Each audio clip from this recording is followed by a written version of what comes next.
everybody. Welcome to America Unhinged. My name is Francesca Fiorentini. And I'm Wajahat, and this is the show that tracks Trump's first 100 days of his second administration. And my friends, we are in day 94. Nope, that hasn't been 100 days. Barely over 3 months in this ongoing constitutional hellscape of a crisis after a crisis after a crisis. But feel better, Francesca, because even though the economy might be in tatters, and even though Trump is underwater across the board, and even though his trade war sucks, and even though there's measles deaths all across America, he might run again. Folks, yes, here we go. We're not making this up. This is Trump 2028. Yep, they're selling this hat officially. It's Trump merchandise. One of the Tweedledum kids, I think it was Eric. Yep, Eric Trump wore this today. It is Trump 2028. Who cares about the Constitution? Who cares about the amendment? Folks, Donald Trump, and we talked about it on this show before, said that he's going to have J.D. Vance run for president in 2028. He's going to be vice president, and then J.D. Vance is going to win, Francesca. And then after J.D. Vance wins, guess what he's going to do? He's going to say, well, Donald, welcome back to the throne. Do you feel better again with this news, Francesca? You always ask me this. The answer is always no. I just, there it is. If there's anyone who supported this man or who currently supports him, do you support him being president yet again, unconstitutionally? I mean, honestly, if you support anything that he's doing up until this point, you probably support this because everything that he's doing is illegal and unconstitutional. So says the Supreme Court, 3 of whom were handpicked by Donald Trump. But I just like how the font gets bigger and bigger on these Trump hats, like that Trump 2032, Trump 2036, Trump from the grave. It's just going to be like the whole wraparound.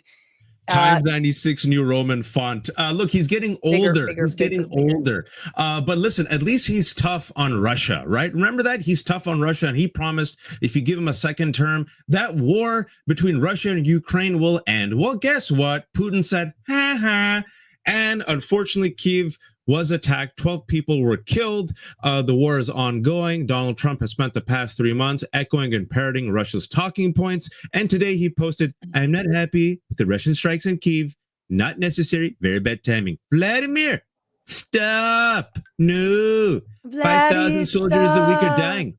Let's get the peace deal. All caps done. I think this will convince Putin.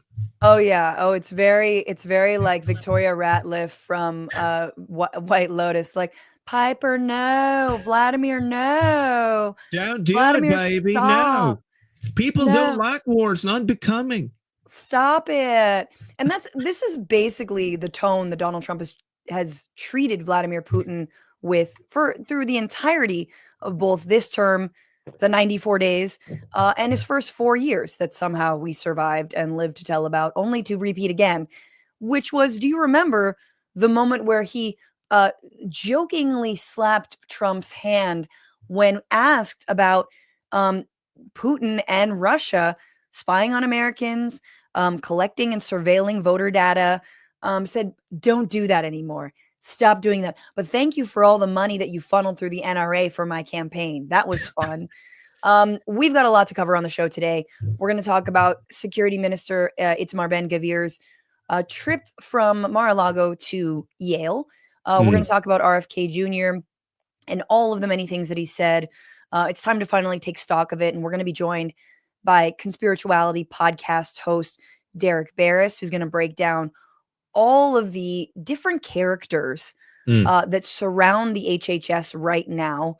And so it's going to be enlightening, terrifying, critical. And then, of course, we're going to end with some good news. Always some good news. But first, folks, this is independent media.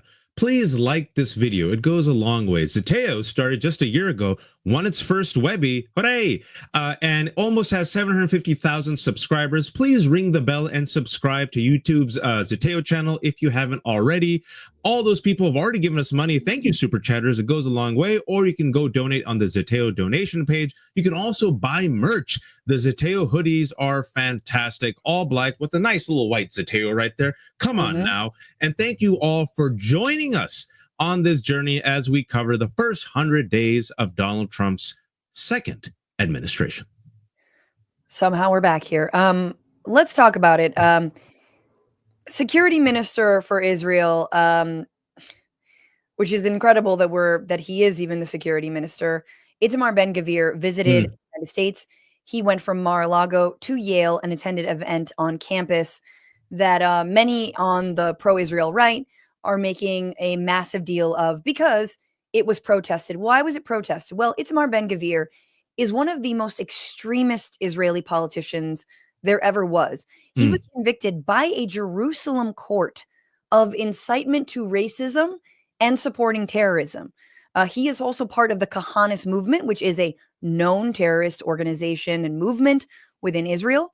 He was also caught carrying a Glock around East Jerusalem, terrorizing the people of the town of Sheikh Jarrah, if you guys remember that from a couple years ago.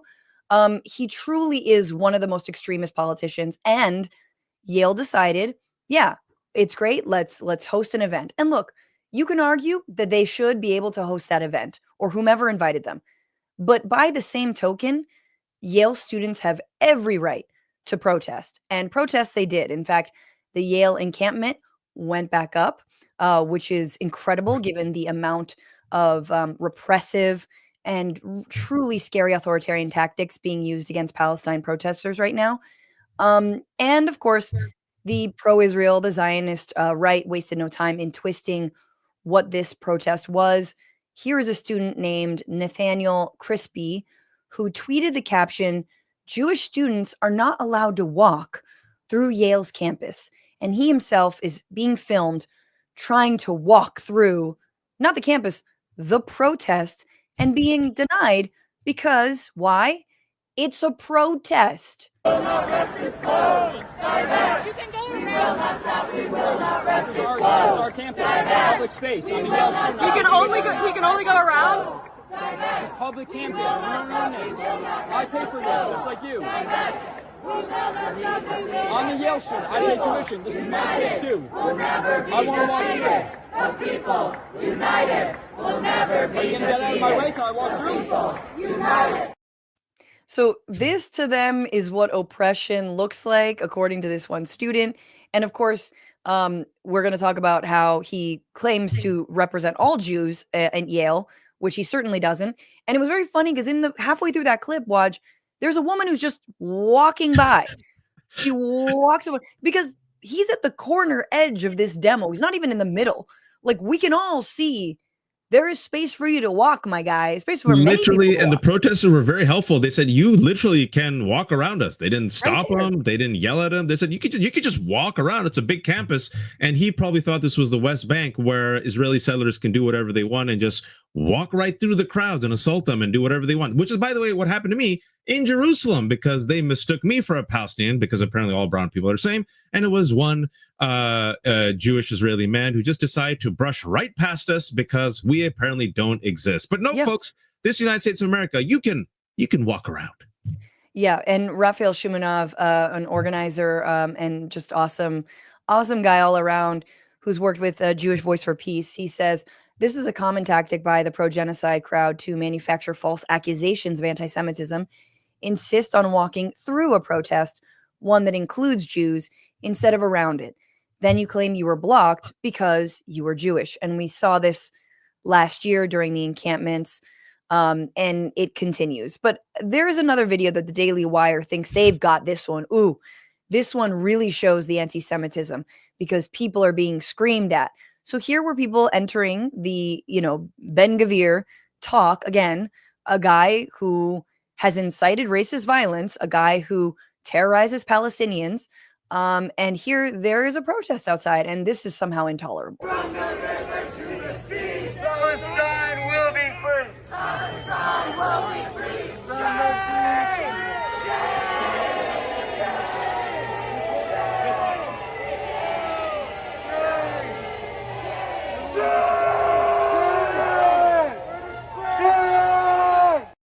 I have never seen so much oppression in my life. My eyes were watering, and I had to go to CVS and buy some Kleenex because I saw these poor privileged Yale students comfortably walk to attend a lecture given by an extremist, Itamar Ben-Gvir, whom Israeli journalists say is akin to the United States voting for a KKK member to be our national security minister.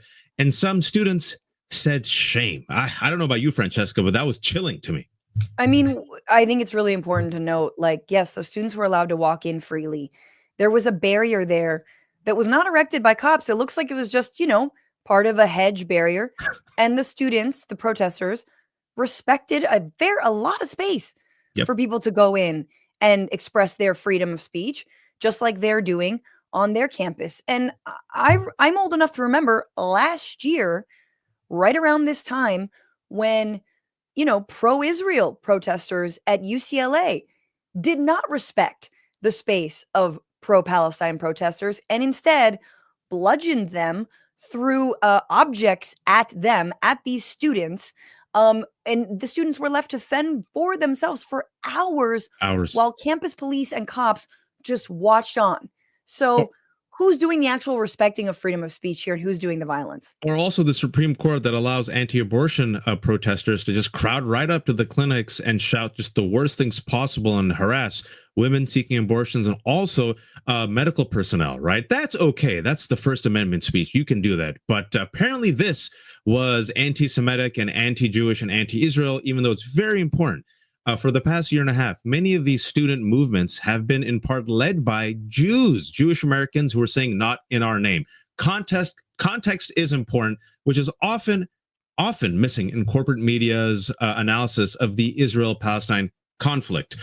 Here we have Adam Johnson, who's the co-host of the Citations Needed podcast, who points it out. He says, quote, "This thing where everything is framed in sectarian terms is the height of cynicism. They're, quote, attending a lecture. Yeah, by a man convicted of terrorism and incitement to racism in Israel, who advocates for ethnic cleansing and chants, quote, death to Arabs. Feels like important context. I don't know. And then there's Yale. Surely Yale would be a normal, sane, moderating force here, right? Nope. This is how Yale responded. The Yale College withdrew Yaleys for Palestine status as a registered student group, citing the organization's role in promoting a Tuesday night protest on the plaza. Yaleys for Palestine said Tuesday night that it was not responsible for the protest, which began around 8 p.m., dispersed before 11:30 p.m., only about 3.5 hours, Francesca, didn't even break the midnight curfew. However, in a university press release Wednesday afternoon, the university cited social media posts the group made calling for people to join the event and a public statement allegedly taking credit. In the announcement, folks, I'm going to say this really slowly. I'm not making this up. In the announcement, Yale acknowledged that the gathering was not affiliated with Yaleys for Palestine or any official student organization. And despite announcing that and admitting it, they nonetheless punished the pro-Palestinian student organization. Make it make sense for me, Francesca. I am a simple English major. I can't hear you.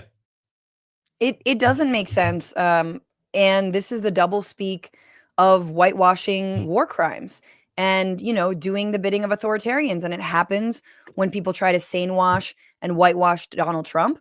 And it happens when people want to sane wash extremists in Israel as well, for their crimes and for the genocide in Gaza. We are supposed to also believe that these are institutions for higher learning that believe in the freedom of speech, that are trying to teach their students about the world, about democracy, about values of this nation. And simultaneously, it is revoking the status for a student group. Meanwhile, Donald Trump is requiring Columbia and trying to get Harvard to, basically put it under a chaperone program from the federal government so that it can oversee its Mideast studies and anything that might be, to pro-Palestine or, I don't know, to American history or to critical race theory. Just replace all of this with critical race theory, guys. Anti-Arab, anti-Palestinian racism is one of the last allowable racisms in this country. And you can see that by the crackdown from these so-called liberal institutions on their own effing students, many of whom are Jewish, as they use the excuse, the lie, the cudgel of anti-Semitism. You can't have it both ways. Either you stand up for free speech or you don't. And so when they want support, if and when Donald Trump comes for Yale, we're going to be calling them on their double speak here. And real quick, I know we have to move on, but it's important what Francesca said. I want to remind everyone that Mahmoud Khalil, a pro-Palestinian activist, a model student in Columbia, you could disagree with him all you want, 0 criminal charges. His wife just gave birth. He wasn't there. You know why? He's detained in a Louisiana detention center for a thought crime, for a freedom of speech crime, because Marco Rubio doesn't like his views on foreign policy. And guess who else is with him in Louisiana, allegedly in that detention center? Rumeza Ostrich, 30-year-old grad student from Tufts, who was kidnapped. We saw the video. ICE agents with masks on came in, picked her up, and she got whisked away thousands of miles for a thought crime for co-writing an op-ed asking to divest from Israel. And also some big news yesterday, we found out the Attorney General of Michigan had no problem unleashing law enforcement to break down the door of a home of a pro-Palestinian activist in a probe of a vandalism case, right? So you will unleash SWAT-like tactics against pro-Palestinian activists. You will kidnap them, detain them, arrest them for thought crimes, and God forbid if Jewish and multicultural students unite against a racist inciter of terrorism and hate against Arabs. No, no, no. Daily Wire and ADL can't have that. Yeah, I mean, they are the snowflakes, and I feel like Israel exposes it time and time again. We gotta move to our next topic because it's a juicy big one. Speaking about snowflakes, let's talk about one of the freakiest snowflakes of them all, RFK. I know, folks, it makes you throw up, but we have to talk about it. RFK's latest press conference, which proves that maybe DEI should come back and not DUI, or in the case of RFK, a man who eats exotic animals and loved his heroin. This is the man who's the director of Health and Human Services at a time when Medicare and Medicaid and Social Security are under threat. We have RFK, yes, the anti-vax nut, promoting anti-vax conspiracies. Folks, don't take our word for it. Why don't you hear the man himself? Kids had almost no risk for COVID-19. Certain kids that had very profound morbidities may have a slight risk. Most kids don't. So why are we giving this to tens of millions of kids when the vaccine itself does have profound risk? And this was clear even in the clinical data that came out of Pfizer. There were actually more deaths. There were about 23% more deaths in the vaccine group than the placebo group. Let me be diplomatic. Bullshit, bullshit, bullshit. And it's very important that we call out the bullshit loudly and consistently. What he just said right there was absolute bullshit, and it's dangerous nonsense. Folks, the high-profile source increases the risk of the false claim. Messaging may explain that this claim is based on a report finding that in a trial with over 44,000 participants, 14 all-cause deaths were reported in the placebo group and 15 deaths in the vaccine group. This is key. None of the deaths were vaccine related. Let me repeat this. None of the deaths were vaccine related. And only 3, 2 in the placebo group, 1 in the vaccine group, were COVID-19 related. The same report found the vaccine to be 97% effective against severe COVID-19 illnesses. But don't let facts get in the way of your conspiracy theories and your egotistical view and misunderstanding of science, of measles, of diseases, of vaccines, of autism. They don't care about research and studies, because here's what I won't tell you who this is for a second. Just watch the clip and then I'll let you know who this is. It'll heighten the moment for you, if you will. Before I let you go, Dr. McCarty, because I have you here, there have been at least 873 cases of measles reported in the U.S. this year. Do you believe Americans should get vaccinated? Look, Dana, I believe vaccines save lives, and any child who dies from a vaccine-preventable disease is a tragedy. So should parents vaccinate their kids? I believe in the MMR shot. Okay. We will leave it there. All right, folks. She asked him twice. You heard Dr. McCarry. For those who don't know, it's not just Dr. McCarry, which is troubling enough that a doctor would not commit and tell parents to, vaccinate their kids against measles, which is a preventable disease thanks to vaccines.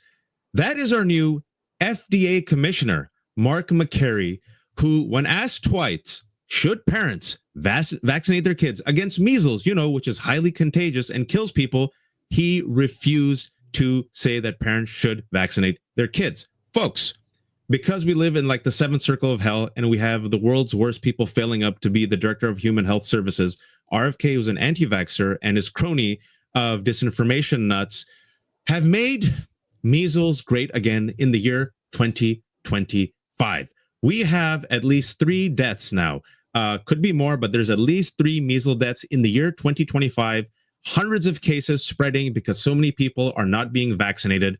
And as measles spreads throughout the country, it's important to note that it's extremely effective to be vaccinated against it. Folks, this is numbers from the CDC. Do we still trust the CDC, Francesca? I think these are holdover stats, so yeah. Okay, check it out. MMR shot efficacy. That's 1 shot. If your kid gets 1 shot, MMR vaccine is 93% effective against measles, 72% against mumps, 97% effective against rubella. Most kids get it by the age of 5, right? Before 5, 2 doses of the MMR vaccine, 97% effective against measles, 86% effective against mumps. We have talked about it on this show, folks. We've been tracking the increase of measles. We have been worried about this. We're not doctors. You don't have to be a doctor to know that if people are not vaccinated against measles, measles will spread, and it has in the United States of America. This is where we are, Francesca, in 2025. Yeah, and just, for all the non-believers, this is, also a chart to show you when the measles vaccine was introduced, the cases of measles plummeted. And by the year 2000, it was eradicated from the United States. And I think, the vaccine lies when it comes to measles and COVID are really relevant because it's not just about getting your child or your children vaccinated. You need to maintain vaccination rates that are incredibly high for it to not spread. And people who have been vaccinated can still contract measles. Their likelihood of dying is very low, but they can still get measles. And so you need to get a 99, 98, almost, full vaccination of people to stop the spread. And that's what we're seeing in West Texas and other places now. First case in Illinois was just reported of measles. I just want to say, there's so many RFK clips out there. And the one where he was looked like a purple nerd. Is that every clip? But this one, it's I'm like, can we do the tanning beds discussion yet? Because can we talk about skin cancer, or do you not believe in that either? But that was 2 days ago, people. I think you need to understand, some of the clips around RFK, they're not from 10 years ago. They're not from 2 years ago. That was 2 days ago. Him telling Jesse Waters on national television, the COVID-19 vaccine is ineffective for children. And once again, imagine if you believe that. Let's just say you did believe that. My uncle died of COVID-19. Why? Because he was sheltering with children who were still going to school because it was a private school that was not subjected to the lockdowns. Yep. And children, as a parent of a 2-year-old, Waj as a parent of 800 kids, how many germs, how many things they bring back, all the viruses that you contract. I've got a cough because of it. It is not just about the children. It's about our families. It's about our communities. So stop with this sort of, I am an island of health unto myself. You are actually part of a society, and I can't believe I have to say that. Real quick, I'm so glad you mentioned that. We are the front line of defense against all the germs our kids bring. I have 932 children. I always fall as the front line of defense. And as people know, I have an immunosuppressed daughter who's 8 years old, who's a cancer survivor. So she had to have a full liver transplant. Why this is so important, folks, and if you just give me 30 seconds, my daughter couldn't get the second shot, right? The MMR second shot, the graphic we just showed, which increases the prevention of measles and mumps and rubella. The reason she couldn't get that second shot, and we're still waiting for her to get the second shot, is because you have to wait 5 years until after the liver transplant. So this entire time, in addition to COVID, we're like, okay, fine, thank God she didn't get COVID, right? She's immunosuppressed. But now measles is in Virginia, folks. And I'm like, here I have spent 5 years trying to keep my daughter alive. Somehow we survived. She survived stage 4 cancer. And man, now there's measles. Folks, it's not just for you. It's for your family. It's for your elders. It's for the immunosuppressed. And it's for your kids. Please, please, please vaccinate your children. Do not listen to RFK, especially when he talks about autism. Francesca. Yes, and before we bring in our guests, let's just run down some of the latest things that he has said. And remember, RFK Jr. founded the Children's Health Defense group that has been peddling lies about linking vaccines to autism for decades now. He is falling short of doing that, but we know that's what's next. Here he is talking about autism broadly. We played this clip for you before. It's worth repeating. It is truly nothing but lies and incredibly disrespectful to people with autism. This is an individual tragedy as well. Autism destroys families. More importantly, it destroys our greatest resource, which are our children. These are kids who will never pay taxes. They'll never hold a job. They'll never play baseball. They'll never write a poem. They'll never go out on a date. Many of them will never use a toilet unassisted. And we have to recognize we are doing this to our children. Yeah. No. More lies, more lies, more lies. And to add to the lies, this is him recently also repeating that when he was growing up, there was no ADHD. There was no autism. These are a broad category. The ones that Marty mentioned, like ADHD, the neurological disorders, ADD, ADHD, speech delay, language delay, tics, Tourette syndrome, narcolepsy, ASD, and autism. All of these are injuries that I never heard of when I was a kid. They were not part of the nomenclature. They weren't part of the dialogue. Because they weren't diagnosed. Yes. Because the thing about science is if you believed in it, there are breakthroughs. All right. And if we weren't summarily locking up our scientists right now or firing them from their positions or gutting funding for research, you might have something called progress. But yes, to Waj's point, the main reason we are finding more cases of autism now is simple. Clinicians are getting better at spotting what was always there. There's no simple test for autism, so diagnosing it requires substantial training in observational techniques. As a result, diagnoses can vary depending on the population, the competence of the clinicians.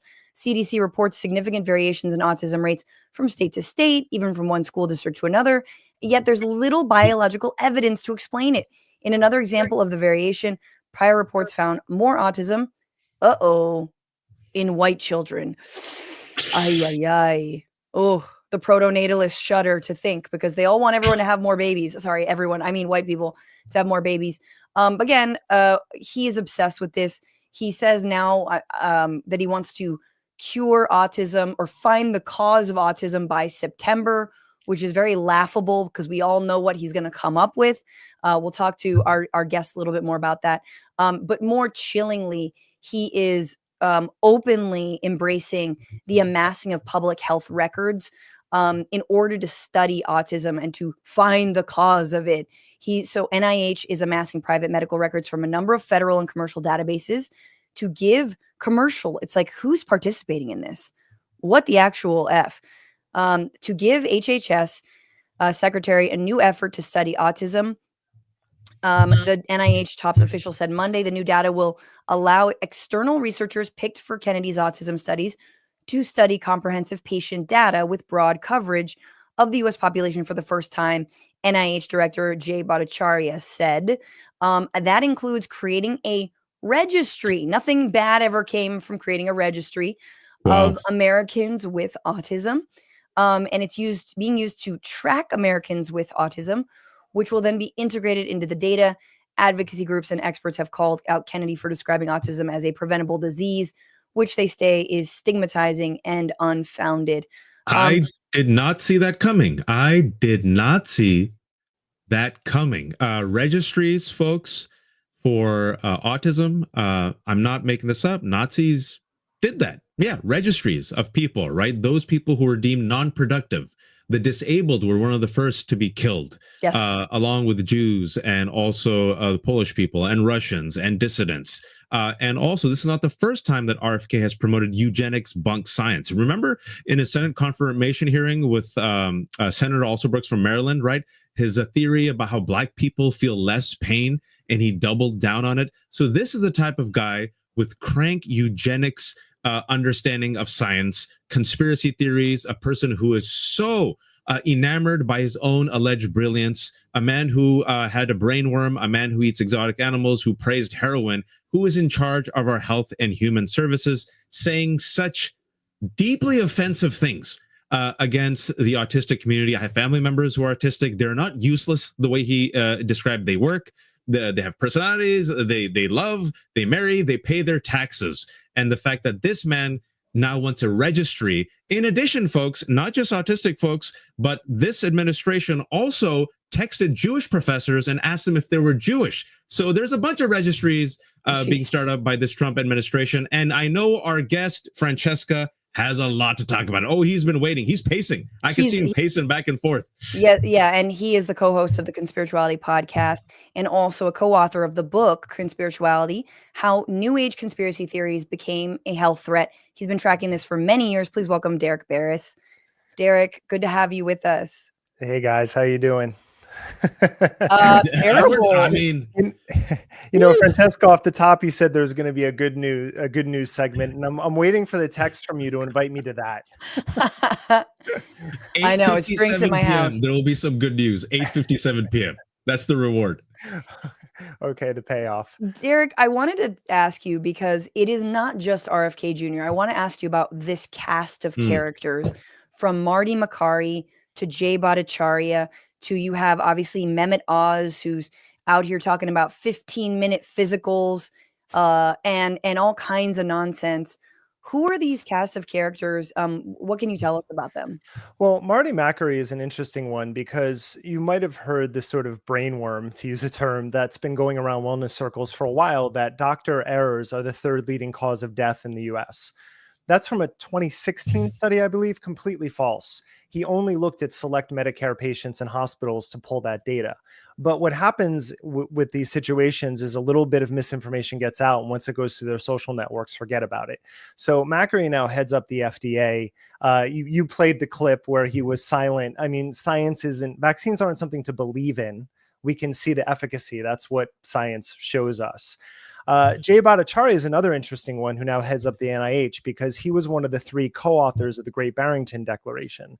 And this was the pro-business document that got out in 2021 that was partly funded by an organization that's backed by Heritage Foundation and the Koch brothers. So they had a lot of business interests into opening society back up. He is a medical doctor, but he spent his career working in medical economics. To be honest, he's written some very good papers years ago about disparities in healthcare. That's partly why it's so frustrating seeing what he's done and how he's pivoted. And in fact, he was just on Barry Weiss's podcast right before 2 weeks ago. And when she actually, to her credit, lightly, she pressed him on vaccines because she is very interested in this topic. And he would say that, yes, I believe they work, but no one has tested whether or not the COVID-19 vaccines cause autism. We need to look at that. And so what's happening is you have this cast of characters that have coalesced around Kennedy who will, in their own ways, support his broader message without contradicting him, even if they kind of give lip service to the vaccines. Mehmet Oz, who's now in charge of Medicare and Medicaid, which is frightening. I mean, people will know of him from his longtime grifting and continue to rightfully blame Oprah for platforming him 20 years ago. But the fact that he has this position is also frightening. And I also want to point out someone who doesn't have an official position, but I would watch out for Mark Hyman because he's old friends with Kennedy. He was just on Barry Weiss's podcast. He also skirted the vaccine question by saying, it doesn't directly cause autism, but what if it exacerbates other conditions that can lead to that? We need to study that. So there's a lot of real danger in these people because they have a lot of influence. Yeah. Well, I wanted to ask this because I think it's important to repeat it and to connect the dots for folks, right? It isn't just MAGA, Derek. When it comes to the anti-vaccine hesitancy, I remember I wrote a piece in the New York Times before COVID, and it was about the rise of vaccine hesitancy. I married up, Francesca knows this. My wife, who's a family health physician, tells me about the challenges that she has when it comes to certain communities to get them vaccinated and the disinformation they come to her with. The World Health Organization listed vaccine hesitancy as a top 10 global threat in 2019. But it isn't just MAGA.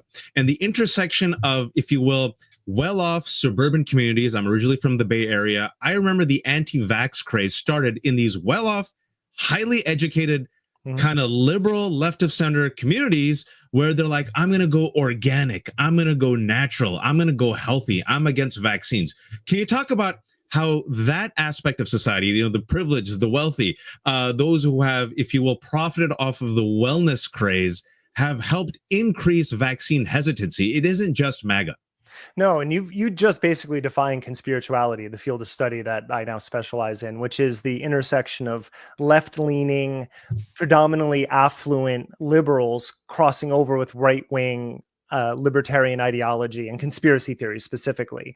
And so this has always been the case. And my feeling on this is it's all rooted in individualism, because even on the wellness liberal side, we can talk about, especially from the Bay Area, the concept of NIMBY, right? Because everyone wants social services, but not here. And that proliferates throughout wellness circles. I taught yoga for 17 years in New York and Los Angeles. I know this community very well, and a lot of good people, to be clear. But at the top, the influencers, the way they monetize is by creating this paranoia around anything that they deem unnatural. And so vaccines just fall into that. Most of modern medicine, in their view, falls into that. But then on the other side of that, what you have is them selling supplements and monetizing all of their products and services. And supplements, of course, are almost unregulated. The regulations on them are so minimal. And of course, RFK Jr. came out and said that they're being suppressed by the FDA his first week in office. Just one more point. One of the first things that RFK cut under HHS was the division that studies vaccine hesitancy, like why it happens. They were gone right away. So we can see what he's building towards, as you flagged, Francesca. Yeah. I mean, the big reveal is not going to be surprising at all. No. It's what do we do about it? But I did want to ask, each of these characters is in it for different reasons. And you have talked about on your show this concept of soft eugenics. Waj referenced, Nazi Germany, the murder of disabled people as seen as not productive. I mean, what do you think the end goal is? Or are they just insane? Like what, how that now that you've studied it, you see the moves, like, what do they want to do with people? Well, I think it's a combination of things. First of all, these are people with extremely inflated egos who, part of the reason we're talking about Kennedy right now broadly, much more than even before, is because he has the position he has. He's been saying this for decades. Like, this is not new. I've been tracking him since 2014 in the Los Angeles measles outbreak that happened, because he was involved back then. So he's always talked like this. For Kennedy, it's, the Washington Post, I believe, reported in 2023, he made $10 million from consulting and his lawsuits that are all against pharmaceutical companies and vaccine makers. But for all the people around him, they all have different interests, like his advisors, Mark Hyman and Kayleigh Means. Mark Hyman, the New York Times reported, made $20 million a year off of his supplements and diet books. Whereas Kayleigh Means runs TrueMed, which has partnerships with over 100 supplements companies. So if you can create a situation where everything, quote unquote, Western medicine or pharma driven is seen as evil, and you're selling these natural solutions, that's very seductive and that's very profitable for these people. I think it's like anything behind the scenes. There's conflicting egos. I believe a lot of the relationships are likely transactional. So they're just using each other to get whatever they want. But what happens in those circumstances, and, Waj, you referencing Nazi Germany is a perfect example. When people are only looking out for their own self-interest, it builds, and you don't think about the downstream consequences. And that's what we're experiencing right now. The downstream consequences, measles, I talked about it personally, but a lot of people in our community right now who are chatting are deeply worried that things have been now 800 cases. It spreads. I've, like you've been a critic of the wellness industry, because first and foremost, I sit there and I laugh and I go, oh, they're selling turmeric Oh, the stuff that my grandmother has used, turmeric pills. I'm an idiot. I should have sold a turmeric pill for $15, right? Oh, they're selling meditation. Oh, the stuff that I've been doing, fasting. I'm an idiot. Why am I not a good capitalist? But, the wellness industry, how it is so complicit in this anti-vaccine hesitancy, especially as it is leading to the rise of measles. Can you connect the dots for our community right now and those people who are on the fence? Because look, Derek, I know a lot of smart folks, informed folks, educated folks who are like this. This is how they get them. I just want to protect my kid, man. I heard things. And once you start saying the kids, it turns off the rational part of the brain of so many parents I know who are otherwise well-intentioned and smart and are not getting their kids vaccinated as measles is increasing. And they're like, no, I'm going to take herbal remedies. Mhm. Yeah, I want to start off with an important point, and I'll lead into that, which is that what RFK and the wellness people do is they cite public health statistics that predominantly affect low-income and minority populations in America. So they're using the people with chronic diseases that usually don't have healthcare access or the resources to just stay healthy. And then they monetize it by selling their products and services to the affluent crowds that you just cited. And that's sort of the sleight of hand that they're using. So with specifically, sorry, I lost my train there after that. Measles. Connecting the dots. Yeah. With measles. Thank you. So Eula Biss wrote a fantastic book called On Immunity, and she makes the point because she was a new mother and her father was a physician, but she saw that her crowd of mothers, and this was about a decade ago, were all questioning vaccines. And she wrote such a beautiful image that watching your baby be penetrated by a needle when you don't know what's in that syringe is very disconcerting. As much as you might think you understand what's going on, you don't actually know. And that, I believe, is what the wellness community is able to weaponize, because that sort of imagery, this idea that these evil people are doing things to your child and you have no idea. RFK Jr. says that all the time. He actually said vaccines have hundreds of ingredients. You can go look up any vaccine online. They generally have 5 to 6 ingredients. You can find this information. But him, like many wellness influencers, they're banking on the fact that their crowds are not going to go do that. And they're instead going to be pulled in by their charisma and what's called the naturalistic fallacy, this idea that the chemistry of nature is only beneficial, whilst the chemistry of science can only damage us. I just wanted to bring us back to autism, or, which I think is really worrying to a lot of people, and also people who have ADHD or are bipolar or are on psych meds, right? I mean, it doesn't end at just autism, but we're in a moment where there is a lot of discussion of neurodivergence, and largely there's an acceptance of neurodivergence, right?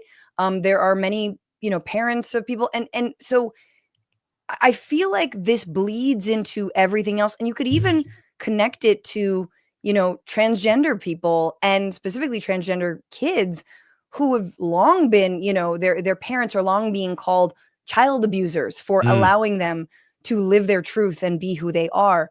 But just maybe talk about this anti-pharma push from RFK Jr. when it comes to psychiatric meds.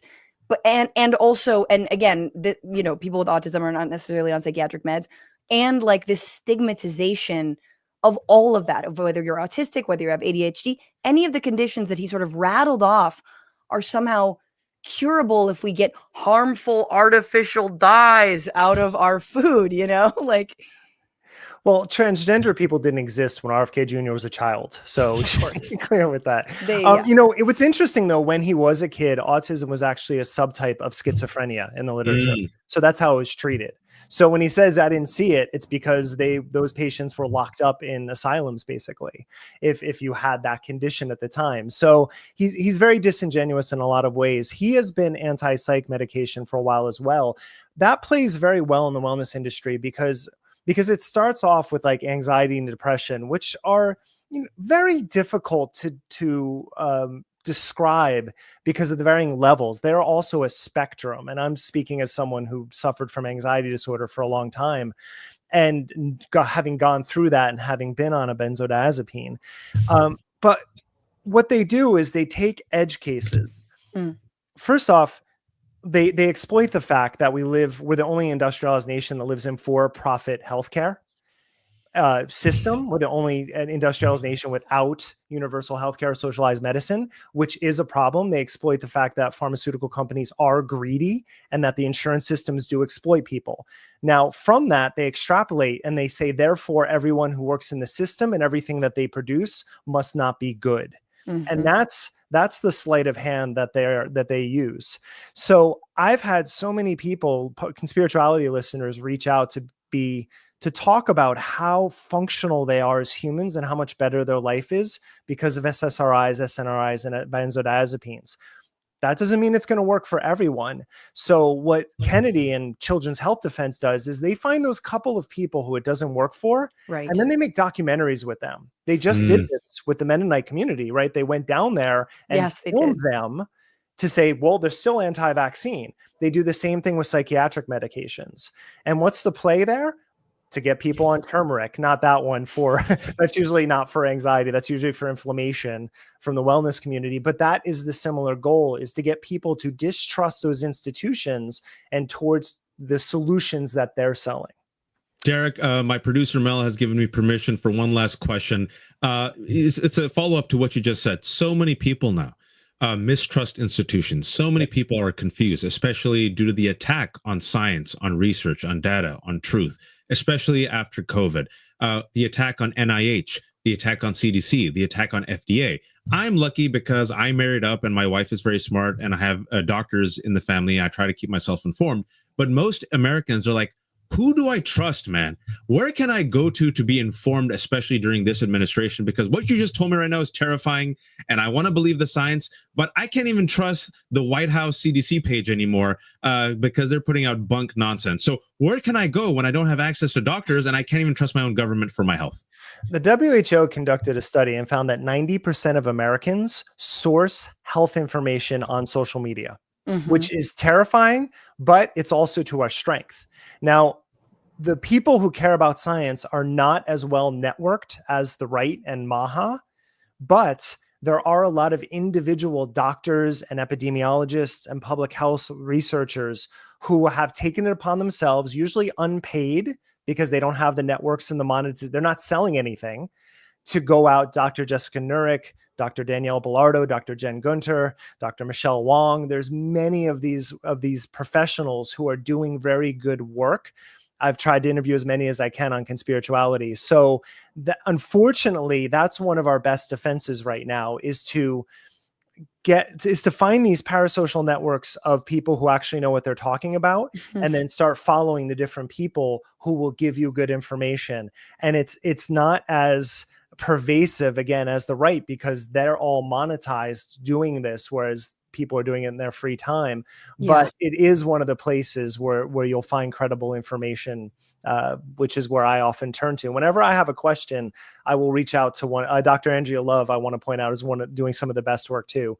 I reach out to them. And so that's what I suggest. And it's mostly like, so go ahead, Francesca. Oh, on social media and things like this. Yeah, they've all have different platforms, but I'm predominantly on Instagram and Blue Sky, and that's where I follow them. Yeah. And I would also say, like, other, like, you know, like out of the UK, out of, you know, Germany, whatever, like some other country that is not our country, sadly, go to their websites, right? For data. I'll also say, in this fall, I started a nonprofit called Siris Health, SIRIS, to try to bring together all of these people. And I am working on a page that lists like vetted influencers that I hope to have up in the next couple of weeks. I want to be able to share that so people can be like, oh, I'm interested in these topics, and find them easily. So again, I think it's really just people who care about science who are trying to do this work right now, because it's not because of all the distrust we rightfully have in institutions for so long because of for-profit healthcare. Now we can't actually trust what those same institutions are saying. If you go to the FDA page, you'll see RFK Jr. both saying that food dyes are toxic and poisonous, and the FDA page says that they're completely safe. So people have to deal with that dissonance. Get ready for Derek- beet juice on everything. Yes, Beet Derek. juice. Squirt Beet Juice. Derek Beres, co-host of the Conspirituality podcast, co-author of the book Conspirituality, How New Age Conspiracy Theories Became a Health Threat. Derek, you were fantastic. Our community loved you. Please shamelessly promote yourself. How can people hear you, listen to you, support you? Conspirituality, that's our main thing. The three of us, we do this work. I focus on health. My other two co-hosts have different aspects of the exploitation of the wellness industry, and we're predominantly on Instagram, and I spend most of my time on Blue Sky because that's just a network, at least now, that isn't compromised by too many big interests. And now it's back. And now it's back. It's back. It was down for a bit. It's back. Yeah, I saw that. Thank you, Derek. Thank you so much. Folks, we promise we're going to give you some good news. We promise. Just wait about 7 to 8 minutes. But before we do, an important news that is developing in South Asia, which will have worldwide implications, and it should be covered by more folks. We're going to cover here on Zeteo. Recently, there was a horrific attack in Kashmir. Suspected rebels killed at least 26 people on Tuesday in the tourist resort of Pahalgam. The deadliest such attack in a quarter century in India-controlled occupied Kashmir, setting off a chain of tit-for-tat moves by India and Pakistan and raising the specter of full-fledged conflict between nuclear-armed neighbors. It comes amid the peak tourist season as hundreds of thousands of tourists were holidaying in the region, which has been racked by a 3-decade armed rebellion. Unfortunately, there has been escalation. India yesterday said it would suspend its participation in a crucial water sharing agreement with Pakistan, a punitive measure that could wreak havoc on Pakistan's agriculture and economy. The move again came a day after militants killed 26 civilians who were visiting a scenic location. But it is important to note, folks, the investigation is ongoing. We still don't know who was responsible for this terrorism attack. Now, Pakistan in part retaliated and said that today it would consider any blockage of water, quote, an act of war. India, which is larger and more developed, would have far less to lose by walking away from the pact, although it might face criticism from the global community and raise questions about whether it is flouting international law. Now, why does this matter, folks? Pakistan and India are two nuclear-armed countries. India is the world's largest democracy, over 1 billion people. Pakistan has over 200 million people, one of the most populous Muslim-majority countries. Since 1947, the creation of India and Pakistan after they declared their independence from British colonialism, both countries have been at war 3 times and 4 times if you include the 1999 Kargil incident. Specifically, both countries are critical for security and trade to the world. Naturally, war between both would be no bueno.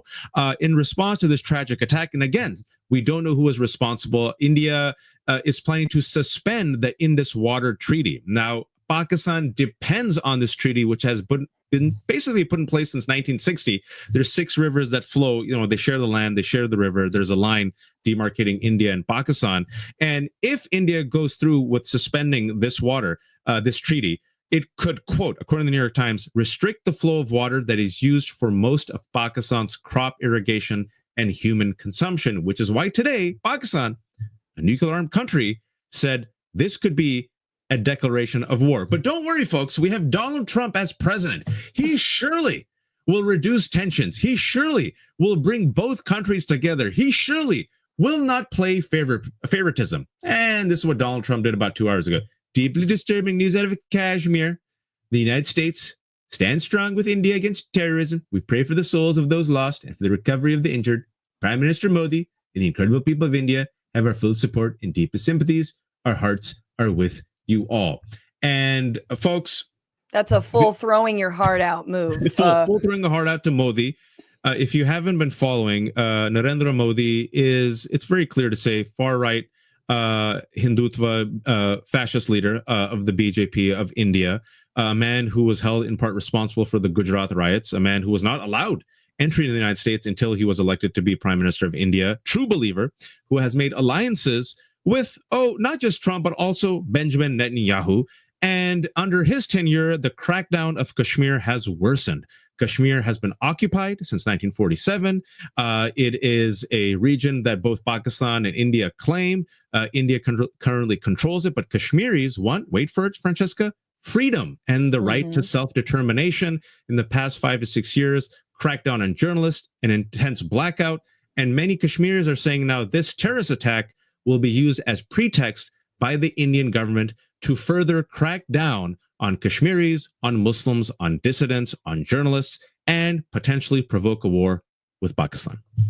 Yeah, well, that was masterfully explained, and it is there the mirror image to, the October 7th attacks and the retaliatory actions by Israel, which can be described and are being described by Amnesty International as genocide, are right there in front of us. I mean, you take this heinous act, 26 people killed, there's investigations, but now this, overreaction from India saying it's going to cut off all of Pakistan's water supply because of that in this vital region, to say nothing of Kashmir.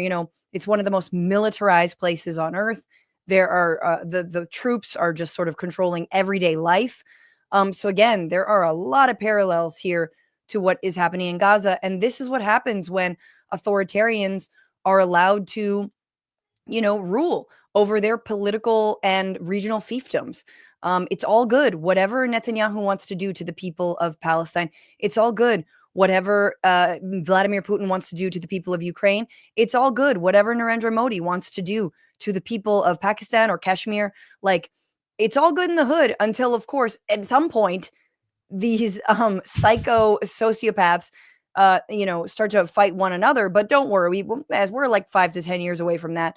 But this is the problem, and it is also a problem of the United States abdicating its duty, and it has done so underneath Donald Trump, but also Biden and also Obama and also many other presidents. There have been moments of, better moments and worse moments of abdicating our international responsibilities and roles as actual brokers of diplomacy, of peace, of discussion, and not as people who funnel and fuel these kinds of ethnic hatreds with our money and with our mouths.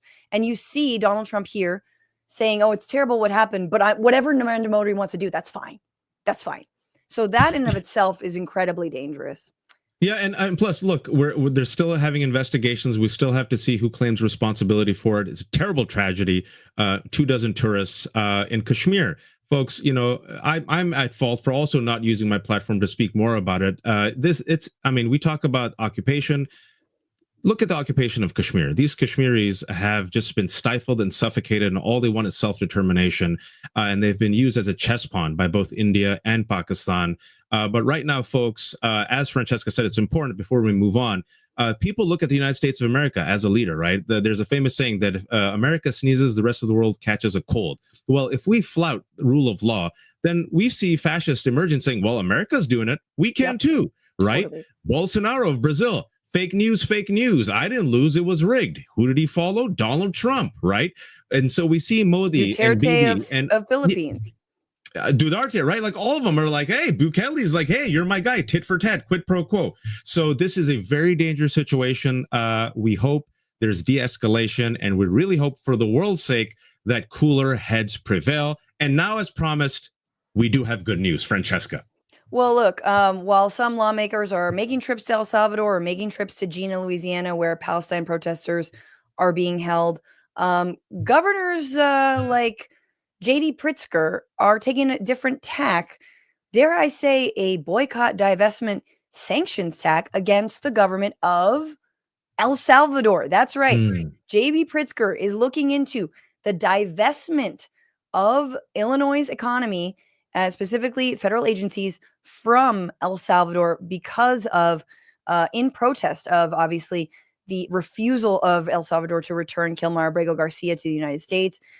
He says, the United States Constitution guarantees due process. We're witnessing Donald Trump erode our fundamental constitutional rights in real time, and we must fight to restore the balance of power. The state of Illinois will stand up for the rule of law and do everything in our power to stop the Trump administration from ripping apart our most basic human rights. He's now looking into divesting pension funds that are invested maybe in any companies that are based in El Salvador, or the Illinois Department of Central Management Services, to see if they have any contracts that are tied to companies based in or controlled by El Salvador. This is the way, people. Like, this has always been the way. And trust when we talk about El Salvador, we can talk about Israel. No one is going to look at what JB Pritzker is doing and say, this is really anti-Latino bias. Nope. This is racism against Latino. No. It's over their actions. And this is, it's an incredible, way to stand up to what's happening. So compare and contrast real quick. That's a Pritzker way, and hats off to Pritzker. This is Senator Slotkin's way. This came out of Politico today. Lisa Slotkin, former CIA analyst turned battleground senator of Michigan, will on Thursday start road testing what she calls a war plan to, quote, contain and defeat Donald Trump. And do you know how she's going to unleash her war plan? Well, she's going to use Republican messaging against Democrats. She's urging Democrats to, quote, fucking retake the flag, with appeals to voter sense of patriotism, to adopt, quote, the goddamn alpha energy. And she acknowledges public perception of the Democratic Party as, wait for it, Francesca, quote, weak and woke. With people like Slotkin, who needs MAGA? I thought we were going to end on positive news. This is just really disturbing. Let's go back. Pritzker. Well done, Pritzker. Be like Pritzker, folks. Go on offense. Be like Pritzker. You will be rewarded. Like Senator Van Hollen, like Senator Ed Markey, like Ayanna Pressley, when visited these detained pro-Palestine activists. Does that look weak? Does that look weak to you, going into a country that is disappearing people left and right and demanding to see a constituent? Does that seem weak? I don't think that's weak at all. Nope. In fact, that was Senator Van Hollen going by himself last week. So more Van Hollens, more Pritzkers, less Slotkins. Less Newsoms. Thank you for joining us. We have one more show left on Tuesday. Will it be our final show? We don't know. We are trying our best. Fingers crossed. We'll hope to give you some good news. But this is America Unhinged. We will be live on Tuesday, 8 p.m. for what is quasi our last show, but we're trying. If it's our last show, can we drink? I mean, you can't drink. I'll drink water. You drink for me. They can't fire you. It's the last show. I know. We thank you all for joining us these past 100 days. We're going to try our best to stay. The way you can help us, please, oh please, if you haven't, please like this video. I know I always say it, but it really goes a long way. That's just how it works with the YouTube. Please share this video. That goes a huge way on all platforms. Please, if you haven't subscribed, click the bell and subscribe to Zeteo. I think Zeteo almost has 750,000 subscribers, but the more subscribers, that's like ratings. All the people who gave some money, $2, $3, $4, $1, especially in this economy, thank you so much. It goes such a long way. Please go to the Zeteo donation page, go to Zeteo Substack, subscribe. It all helps. And also, please help Francesca grow out her Substack, grow out her YouTube channel. She was fired from the Young Turks. Their loss, her gain. Francesca, how can people support you and your voice? YouTube.com/FrannyFio. Tuesdays, Wednesdays, Fridays. I'm streaming 1 p.m. Pacific, 4 p.m. Eastern. Over there, you can also listen as a podcast, The Bituation Room. We're going to talk about the Google and Meta lawsuits tomorrow with David Dayen. You can also come see me live in San Francisco at Cobb's Comedy on May 7th, or you can see me in Pasadena on May 21st on my monthly show called New World Disorder. And nice. Thank you so much, everybody. You can get tickets from FrancescaFiorentini.com. Waj, what about you? Very quickly, I write for the Left Hook Substack. It's the lefthook.substack.com. Like a fool, I keep it all free, no paywalls. You pay what you can. Some fantastic conversation today with, specifically listen to the one with Joyanne Reed. She would drop gems. We talked about DEI, not DUI. And I hope we give you informative content. And also tomorrow at 12 p.m. Eastern time, I co-host Democracy-ish with my other fabulous co-host, Danielle Moody. That's at 12 p.m. Eastern time, Democracy-ish on Danielle Moody's YouTube. And we will be back Tuesday, 8 p.m. Eastern time with America Unhinged. Our final show. Until Tuesday, everybody. Have a good weekend and keep your screws tight. Bye-bye.